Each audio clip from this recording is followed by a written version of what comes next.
So today is July 27th, and today we are going to start putting in the main stringers.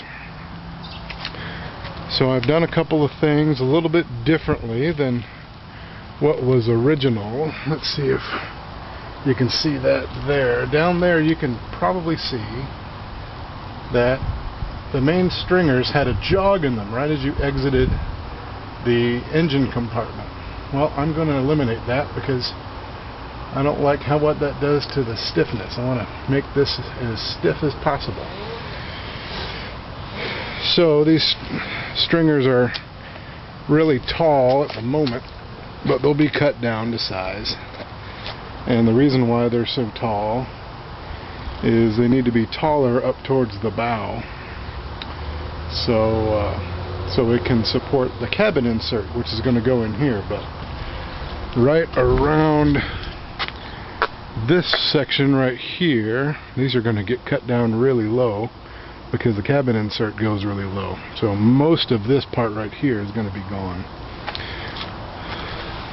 So I've lined this up about as good as I can, and I think I'm pretty much centered. If you sight down one of those stringers, you can see it's not exactly straight. We'll try to get that as straight as we can as we put in the bulkheads, but my guess is it's probably not going to end up being perfect, and I'm okay with that.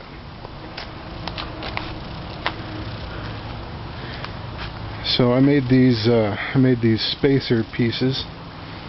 I decided on 30 inches on the inside edge of these 3/4 inch stringers, and I made the stringers by glassing two pieces of 3/8 ply together, and did both of them separately and then laid them in the boat per a guy on Offshore Only's recommendation, Glass Dave.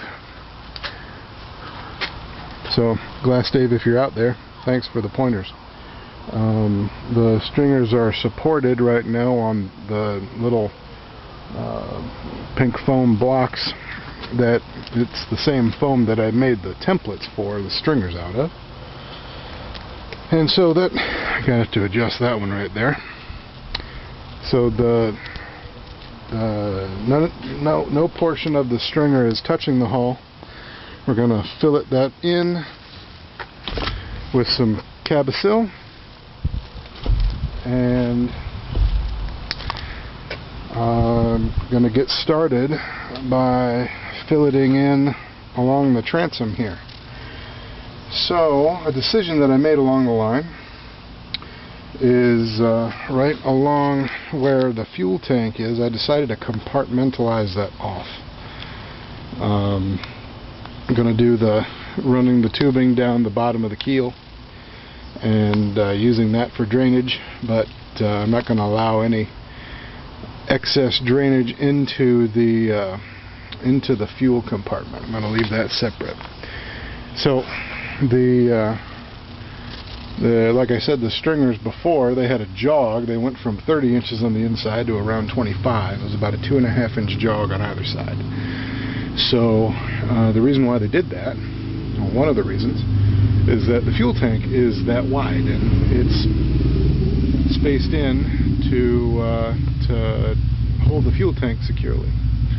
So once we get this done, we'll have to create some spacers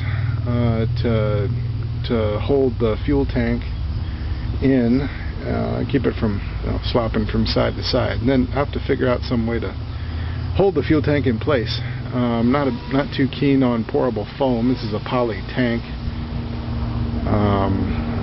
but we'll solve that problem when we get there. So those clamps are holding my stringers in right at my 30-inch target, because otherwise they'd want to fall out a little bit just because of how the stringers are bowed. But we'll try to get this as straight as we can along the line, and I'll do another video as I can.